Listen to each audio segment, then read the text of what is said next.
ఒక్క దత్తాత్రేయుల వారి విషయంలో మాత్రం ఒక పరమాద్భుతమైనటువంటి విషయం. నిజంగా దత్తాత్రేయుల వారి చరిత్రలో వారు చెప్పినటువంటి ఆ ఉపాఖ్యానం కానీ ఎవరైనా మనసులో గట్టిగా పట్టుకోగలిగితే వారి జీవితం ఉత్తర క్షణం మలుపు తిరిగిపోతుంది. అసలు అంత అద్భుతమైన విషయాన్ని ఒక్క దత్తాత్రేయుల వారి చరిత్రలో తప్ప వేరొక చోట ఆవిష్కరించబడలేదు అని నాకు అనిపిస్తుంది.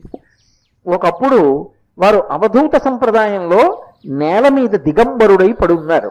ఆయన ఒక అరణ్యంలో నేల మీద పడుకునున్నారు.